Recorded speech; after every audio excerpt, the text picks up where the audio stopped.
qabu kuni jechuudha. Yeroo hunda dubartoonni ni ajjeefamu. Sababbii inaafan baay'ate kanaan jechuudha. Ashama harka fuunee hordoftoota masii arsiituu jarra jirtu bakka jirtanitti nageenya waaqayyoo isiniif haa baay'atu. Warroonni chaanala kanaaf haaraa taatan subscribe gochuun gara maatii kootti dabalamaa. Warroonni maatii koo taatanii na hordofaa jirtan guddaa galatoomaa guddaan isin galateeffadha. Garuu viidiyoo kiyya hin daawwattanii laayikii xiqqaashii laayikii hin dagatinaa laayikii xiqqaatii bahaa. Isiniin jedha viidiyoo guyyaa har'aa keessatti wanti adda godhu yoo jiraate haadha manaa isaa ijoollee isaa fuulduratti ajjeesudha jechuudha. Haati mucaa kanaa osoo lubbuun ishee keessaa hin bahin obboleewwan keetii fi of eegge adaraa naan jettee jedha osoo lubbuun ishee keessaa bahuudhaaf taxaaxaraa jirtu jechuudha. Baay'ee ulfaata kana arguun jechuudha. Daa'ima ganaa lafaa ol guddatu kana arguu jechuun hedduu namatti ulfaata jechuudha. Kan hangana hin jenne hedduu namatti ulfaata bichaa. Ana asirratti wanti hin jedhu hin jiru. Garuu immoo namni tokko kan darbe irraa nuti har'a barnoota fudhachaa deemuu qabna. Baruma baraan dubartiin akkas taa'ee osoo hin taane nuumtuu jireenya keenya keessatti irraa barachaa irraa of eegaa deemuu qabna. Ijoolleen dubartootaatillee warroonni dhiiratillee jechuudha. Namni sababa tokko malee lafaa ka'ee nama shakku. Sababa tokko malee jechuudha. Maaf ajjeese baga ajjeese jedhuu barbaadee osoo hin taane namni sababa qaba sababa ittiin nama shakku jechuudha.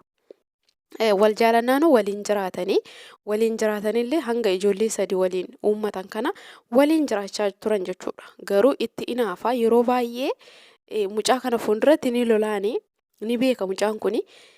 Wal lolu yeroo baay'ee wal lolu garuu hanga kana hunda hin ajjeesa jedhee yaadee hin beeku yeroo baay'ee wal lolu jedha daa'imti kun jechuudha. Yeroo baay'ee akka wal tajaqajaqanidha. Yeroo baay'ee akka wal lolan daa'imti kun argaatidha jira.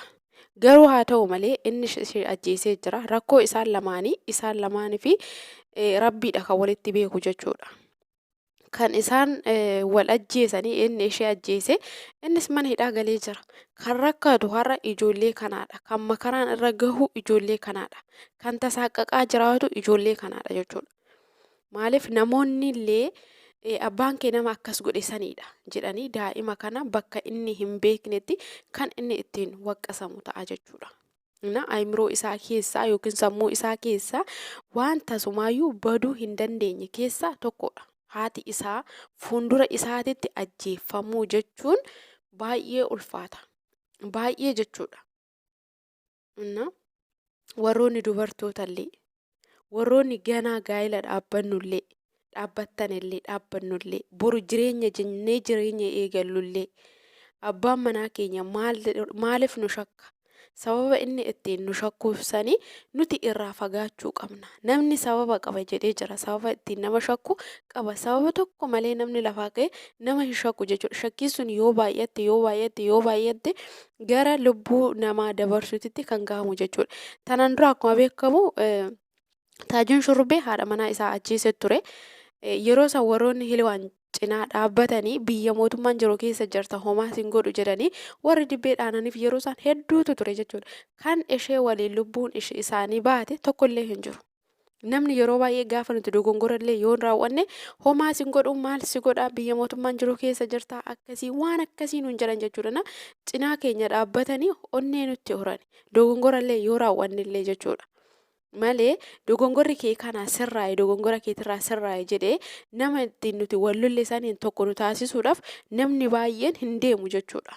Cinaa keenya deemanii harka rukutuudha jechuudha. Tokko deeggaranii tokko ati sirriidha jedhaniini tokkoon immoo ati sirrii miti jedhaniini akka kan balleesse sunillee yeelibbilibbiin akka itti dhagahamu yookiin immoo ani sirriidha jedhee akka of ilaalu kan taasisu jechuudha. Garuu qaama miidhame sanitti immoo gammachuun ittiin dhagahamu maaliif kan jedhu jechuudha. Kanaafiyyuu kanaadha inni yeroo baay'ee namni tokko lubbuu namaa baasu kan taasisu hillikii keessa galuu danda'a jechuudha. Kanaaf warri abbaan manaa keessan isin shakku nama shakku yoo jiraate shakkiin yoo jiraate namni sababa malee nama shakku sababa inni ittiin nu shakkuun sanii irraa fagaachuu qabna.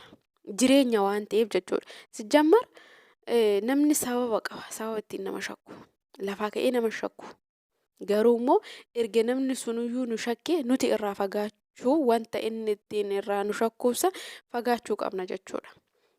Innaa seenaa dhugaa seenaa wayiitu jira. Innis FM 97.1 irratti jechuudha. Astaaraaqii የራዲዮ xaabaa kan jedhu irratti jechuudha. Warroonni isa sanni hordoftan yoo ta'e seenaa dhugaatu achirratti darba jechuudha. Dhiira biraa illee dubartoota biraa illee jechuudha. Abbaa manaa wayittuu haadha manaa isaa ni shakka isheen garaatti baattee jechuudha.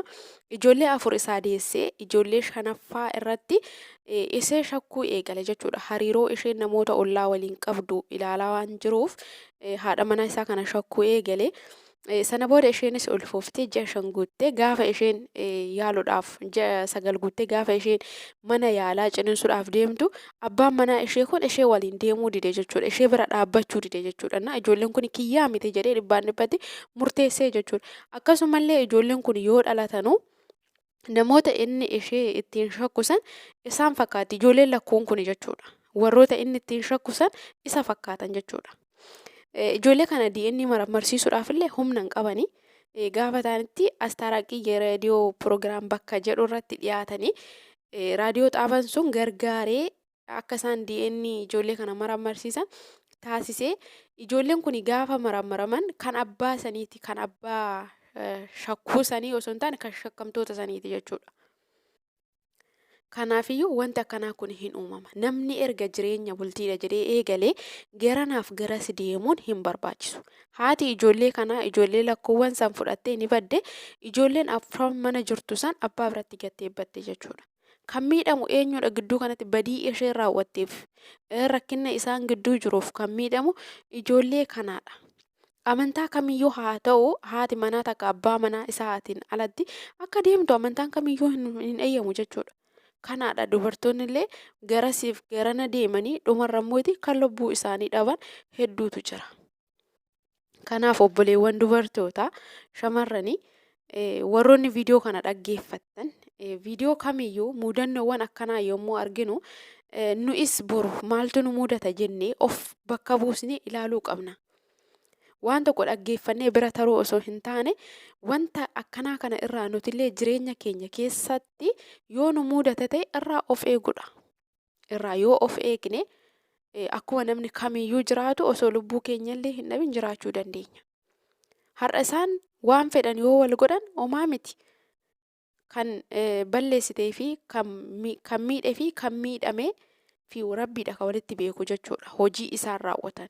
Garuu ijoolleen har'a sadeen isaan gidduu jirtu kuni sababa maalitiin haadhaaf abbaa isaanii malee guddachaatii jiran jechuudha. Kan guddatan illee kanaadha. Namoonni ijoollee akkanaati kan guddatanii borullee nama irratti gara jabeenya kan uuman jechuudha. Kanaafiyyuu namni tokko nu shakka yoo ta'e sababa ittiin nu shakkusan maalirraa ka'een nu shakkee sababa qaba. Sababa san nuti irraa fagaachuu qabna. Wanta namni sun irraa nu shakkeef jechuudha. Jiraachuudhaaf jecha. Kan lubbuu keenya dhabu numaadha. Jiraachaa jirra erga waan ta'e bultii keenya jiraachaa jira, jireenya keenya jiraachaa jira, mana keenya jiraachisaa jirra yoo ta'e bakkee biraa deemuun maaliif barbaachise? Bakka 10 deemuun maaliif barbaachise?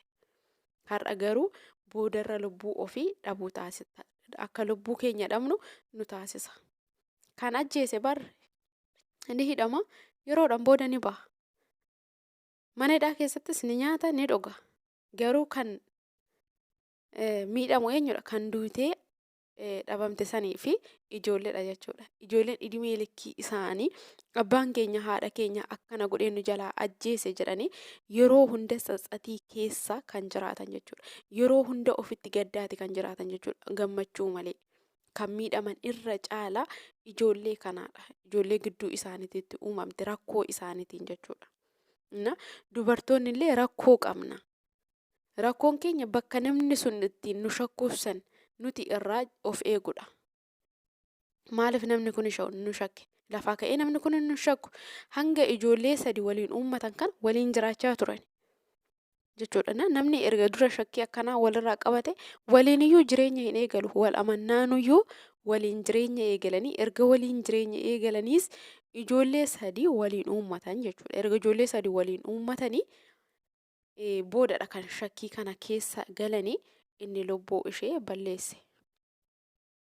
Kanaaf nuti barnoota nu irraa fudhachuu qabna. Wantoota kana nuti dhaggeeffannee bira darbuu osoo hin taane dubartoonni keenya dhumanii abbaan manaa haadha manaa ajjeesee boo'uu osoo hin taane nu'ummaan keenyayyuu barnoota irraa fudhachuu qabna. Namni takkittii shakkii keessa galee ta'e taanan waan gaarii yaaduu hin danda'u, waan gaarii assaabuu hin danda'u jechuudha. Keessi isaa waanuma badaa sana assaaba jechuudha.